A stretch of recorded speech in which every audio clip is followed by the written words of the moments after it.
It is billed as the sweetest holiday tradition in Maine. Get ready for the Gingerbread Spectacular. Yeah, it takes place this Saturday, 10 a.m. to 4 p.m. at the Boothbay Harbor Opera House. Joining us this morning to talk about the event and how to create a gingerbread masterpiece is Kevin Kiley. He is a holiday, of course, director and also nicknamed Chief Holiday Elf. Kevin, thanks for coming in. We appreciate it. Oh, thanks for having me here. First of all, before we get on about the event, we have this right now incredible creation in front of us. How long did this take you, and tell us what it entails? Like, what are the different parts? Well, there's different parts, like baking the gingerbread pieces first. So that's one stage.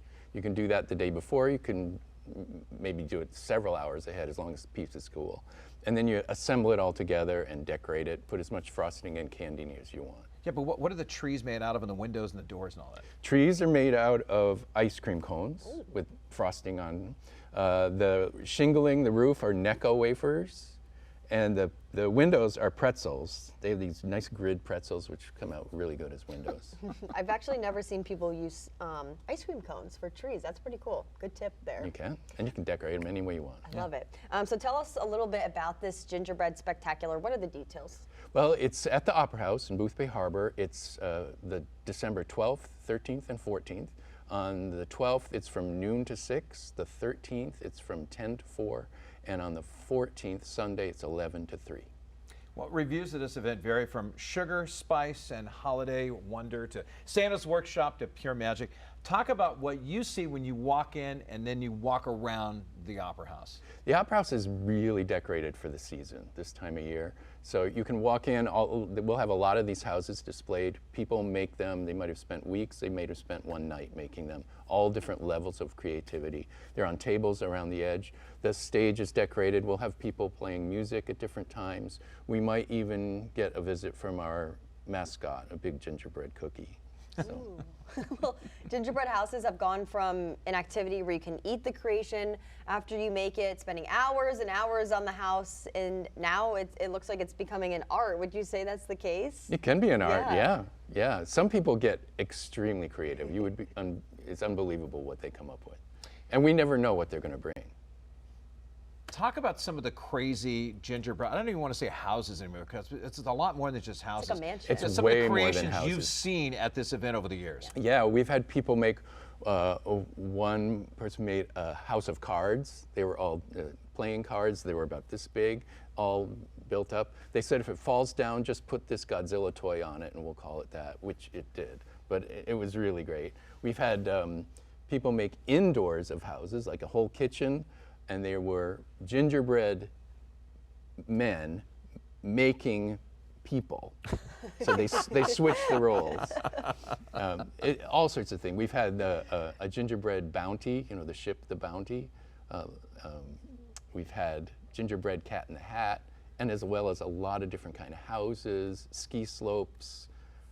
One person's caught on fire. They burned it in the oven, so they turned it into a fireman thing, and they had the gingerbread fireman putting out the fire on the gingerbread house. It's fun. I love it.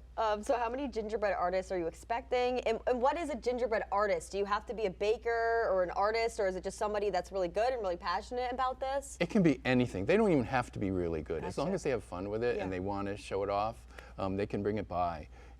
We have some very creative people. It's just a lot of fun. We don't know how many are going to come. It's a gamble. So we get maybe between 30 and 40 entries each year. And here's the nice thing too, it's a competition, and people can make bids on some of the gingerbread houses to take home. Yeah, the whole event is a free event, but as a fundraiser, you can make a donation to the Opera House, the largest donation with that house number on it. They can take that house home. Now, if you're bringing yours, you get a choice of whether you want to put it up for the auction or you want to bring it back to your family when you're done. And there's more than just gingerbread houses at this event. What can people expect besides the gingerbread houses? Well, the Friends of the Opera House, a volunteer group, they do a big bake sale. They have a little silent auction, little raffles. There's musicians that will play, some local musicians. I'm going to be playing piano in a couple hours during the event. So there's a lot to see. And Boothbay Harbor in general is a great time to come this time of year. Yeah, and also, not just that, but this has been going on for a long time, and this has become such a great tradition for people to go to. Yeah, it's been about 20 years now that we've done the gingerbread at the Opera House. So. Yeah, and you do also, let's talk about, now you're all filled up for this year, but you do give lessons, you do classes for gingerbread houses. We do a class in November, a little bit before Thanksgiving, to get people planning ahead. Like we said, patience and timing are important to make something really creative. So I do a class. We've had as many as 50 people sign up for it. And I teach basics and then some hints on things you can do to get really creative as well. Do you have a website that people can learn more about this event? There is a website, Boothbay Opera House. They'll have things about this event as well as many other things at the Opera House coming Also, how about maybe next November if they want to take a class? Yes. Yeah, we don't have it set a date for it yet, but it'll be there. Look in November. I want to learn how to do that. That's what I want to learn how to do. I want to see you at the class. I'm really impressed with the And roof. no glue. No glue. No glue, Okay, no glue. just frosting. Just frosting. I want to eat one of the trees right now. Ice cream cone. Man, Yum. brilliant, brilliant. All right. Thank you. Thank you so much for joining us Oh, here thanks for today. having me. All right.